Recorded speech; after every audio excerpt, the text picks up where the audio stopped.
Well, it's obviously with 18 games left in the regular season, all the games are magnified and extremely important for a lot of different reasons, and that's certainly the case as we head into this weekend. Missouri is going to present a lot of challenges for us, and it certainly starts, with their Friday and Saturday start. Those two guys are as good as anybody in the league. You're talking about McClain from a pitchability standpoint. He's probably one of the more polished pitchers in the league, and Howe is probably the #1 pick in the first round in next year's draft. So we're going to have our hands full with those guys. The games against Missouri are always very, very competitive, and with as much as there is on the line, we're going to need to play well to continue to put ourselves in a good position.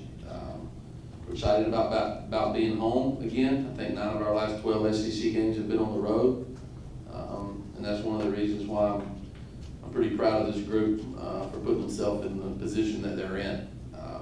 It's not been an easy first 15, and we've certainly been away from Founders Park for quite a bit of those games. But we're excited about being home. I think our fans will come out and understand the importance of the weekend. Hopefully we'll have good weather. I know the temperatures will be good, and hopefully we can continue to improve and play our best baseball this season as we go into this last 18 regular season game stretch. Questions, please raise your hands. Matt. Chad, I know there are a lot of really good pitchers in this league, but Clark's right up there near the top of the stats in just about every category. Just how impressive has he been this year, and what's he kind of meant for you guys? He's had a phenomenal year. I mean, I don't know if we went into the year, I knew he was good. I could see, how he pitched against our guys in the scrimmages in the fall, but you never know how once the season starts, how things are going to unfold. He hasn't missed a beat all year long. I mean, when I say year, I'm talking about since we started in September. I mean, he throws strikes, he's got power stuff, he worked extremely hard to put himself in his position. I guess if through 38 games, he's certainly in my book the first team All-American. And, we've had to have a performance like this to be in the situation that we're in. And he certainly led our pitching staff in a big-time way. There's nothing not to like about him, from his work ethic, his attitude, being the great teammate that he is, how he's handled adversity both on the field and off. He's a joy to have on our team and our program. He's been terrific in every sense of the word this season. To the back, Mike. Chad, is there any part of you, especially going into this series against Mizzou, against a team that only has 4 wins in the SEC, coming off of a series loss to Georgia? Georgia only had 4 wins in the SEC as well. Is there any part of you that looked at that as maybe a positive, losing the series to Georgia, that maybe a reminder to your players that this team is human? Well, I never look at our opponent in this league and look at how many games they've won and lost. Really don't, because they're all good. I mean, and Missouri can beat anybody, and that includes us, obviously.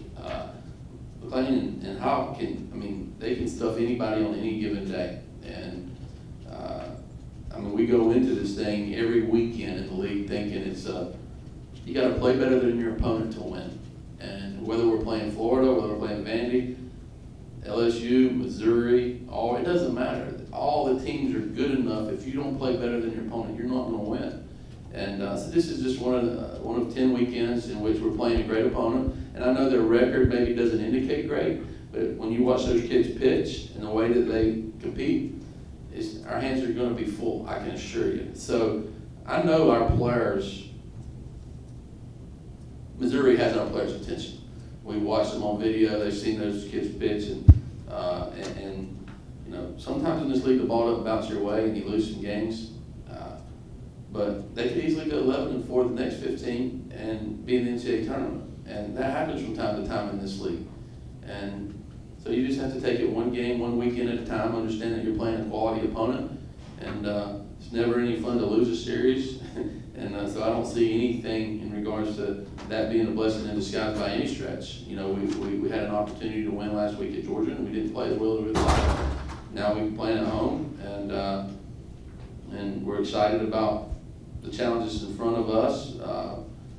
And we're going to need to play really good baseball to have a chance to win. Brian?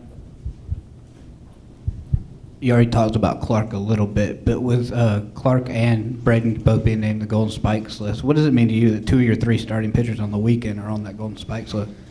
I hope they're on the Golden Spikes list at the end of the season.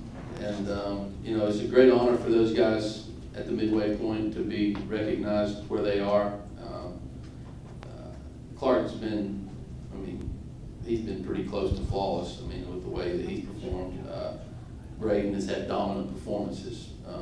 And if they are very, very consistent in their performances or the second half of the season, we have a chance to have a great year. And I hate to kind of put pressure on those 2 guys, but they start a weekend off for us, and they're obviously very important to our team's success because they throw on Friday and Saturday. They both have the talent to be great pitchers for a long, long time, and they both have major league stuff. When they're in the strike zone, they're as good as anybody. They give us a chance to win, and we know that each and every time we give the ball to Clark, or Braden, or Adam, that they give us a chance to win. And so I'm tickled for them that they've been recognized nationally in their performance, and I hope they continue to build upon that and have even a better second half than they've had this far. In the back, Joe? Coach, just talking about Gene Cone, he's obviously going through a great stretch of baseball, especially hitting at the plate. What's been the key to his approach, and how impressed are you with him, with the way he's been able to keep going, especially when the pressure builds as getting closer to making program history? Well, he's been very, very consistent, and I just want him to have a great game tomorrow. I know those guys talk about hitting streaks and that sort of thing. I could care less. If he goes 0 for 0 tomorrow with 4 walks and a couple stolen bases and 2 runs scored and we win, I think Gene will be very happy, and I'll certainly be very happy.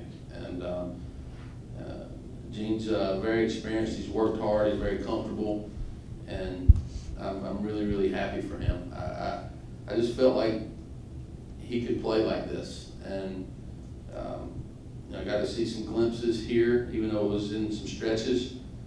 But he's put together some really good summers, and I just felt like he had a chance to be a really good player.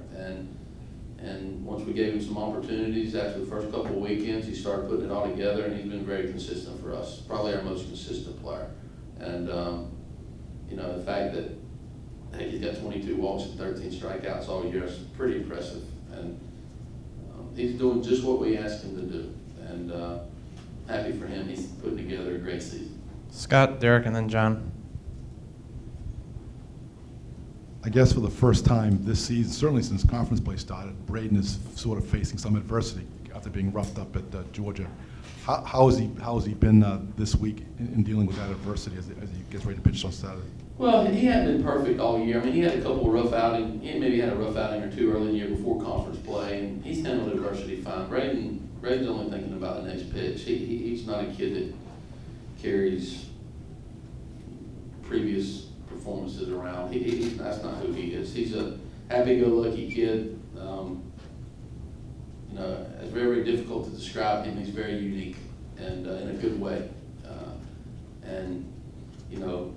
There's some kids that might, carry the previous game from an at-bat standpoint or a pitching standpoint with them into the next game. Braden doesn't do that. He just wants to pitch well the next time. I have the utmost confidence in him that if he doesn't pitch well on Saturday, it's not going to be because he didn't pitch well last Saturday. He goes day to day. He's not worried about what happened at Georgia or what happened previously. He just wants to go out there and pitch well and give our team a chance to win. I won't coach many Braden Webbs from a standpoint of a makeup personality. Happy-go-lucky. He's very, very unique, and I have the utmost confidence that he's going to throw a really good game on Saturday.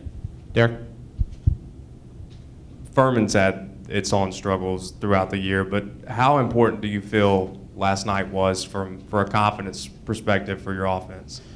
Well, that's good. I'd like to see us hit some balls hard. The first guy they threw out there, was running up there in the 90s, and so he had a good arm, and then the second guy they threw up there, really carved us up here earlier in the year. We didn't really scratch much off of him. So we worked hard this week on some things offensively, and I think they've applied it into the games, and hopefully that'll continue. But it was nice to see them take a deep breath yesterday and get some hits, some extra base hits, clearing the bases there. Dom had a great night. TJ had a great night. We were running around the bases, stole some bases. We had a lot of fun playing last night, and that's kind of what we did really well early in the year, and hopefully that'll continue. It should give them some confidence because they played very, very well last night, but we're going to have to continue to improve. We can't, the competition and who we're going to face, and there's not going to be many 19-hit games against the people that we're going to face, so we have to keep it in perspective. But the quality of our bats were much better and much more consistent, and they should feel a lot better about themselves today than they did yesterday. John. You mentioned TJ. He had a nice game for you last night, but he started about half the games so far this season. Is there any way that he can work himself into an everyday starter's role over the course of the year? Is he just kind of stuck as a part-time forward? Well, I mean, there's a way, and nothing. It kills me when I don't put TJ in the lineup because he can make a difference whether he has a hit or not. He can steal a base, he can score. He manufactured runs last night with his speed from a stolen base standpoint to moving up on a ball on an infield out, moving from second to third on play. I mean, he's a difference maker from an athletic standpoint, and I hate not putting him in the lineup. But maybe you can help me. I mean, if I'm not catching, if Cullen's catching, I gotta sit one. I either gotta sit Destino, Jones, or TJ. You help me? I mean, it's a hard decision. It's very hard. But that being said, I want him in there, and I'm gonna try my best to get as creative as I can to keep him in there. But I don't know if it'll be every game, but I can tell you when I hand the lineup to the umpire and TJ's name's not on it, it kills me too. Okay, follow up, John. I don't have any suggestions on that, but with the Board of Trustees meeting tomorrow, can you just talk about the excitement you've got around the facility upgrade around here? And also, is there any kind of plan in place to upgrade the radar gun out there and get that a little bit more accurate? All I can state about the board is there's been a proposal put in place that the board will discuss tomorrow about some, I don't know if upgrades are the right words, but enhancements to the facility. And Coach Tanner and the athletic director will have a comment about that at the appropriate time. As far as the radar gun,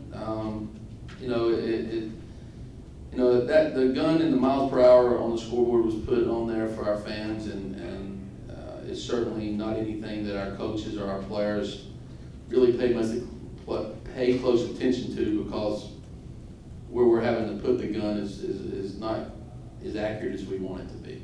And we certainly are very cognizant of putting a radar gun in sight lines of our fans and distract, we don't want to upset anybody, but yeah, we do want to get it in a good spot because we have the mile per hour there on the scoreboard, and we have to make sure we get it in an accurate spot. Last night Taylor was throwing 96, on that gun up there at Furman. It looked good. It sounded like 96 when it was hitting the mitt too, and it would probably read about 89 or 91 here at our field.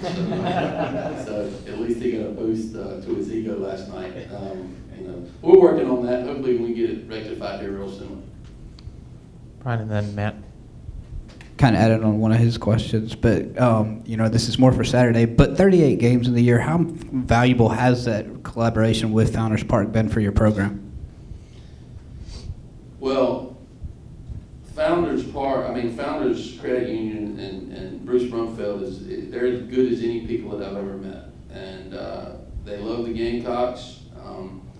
Coach Tanner introduced me to him several years ago, and I call him one of my closest friends, and he is a terrific human being. And we're just very, very fortunate that they believe in our baseball program and our athletic department, and we couldn't think of a better. There's no way we could have a better partner than Bruce Brumfield and Founders Federal Credit Union. They are terrific people, obviously a terrific institution. We're just we're thrilled and love those guys and those people to death, and it'll be a great celebration for their company on Saturday, and we're thankful that we get a chance to celebrate with them.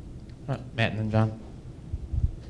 I know you said last night you wanted your team to be more aggressive at the plate. You thought they were against Furman. Was there, after struggling kind of with runners in scoring position, especially against Georgia, was there anything that, I mean, any extra batting practice, any discussions, or what was that like kind of leading up to last night?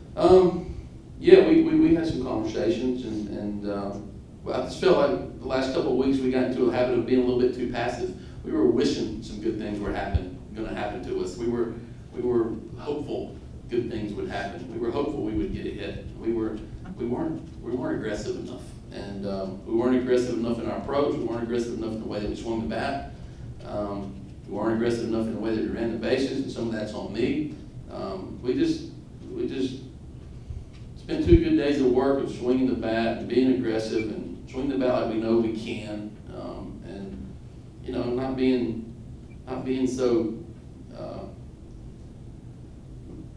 I wouldn't say feeling sorry for ourselves. I don't think our kids felt sorry for themselves, but we were just hoping something would good. You got to make something happen, and just try to change our attitude a little bit from hoping something good's going to happen to go out there and make something good happen. And that was their approach last night, and I hope that'll continue.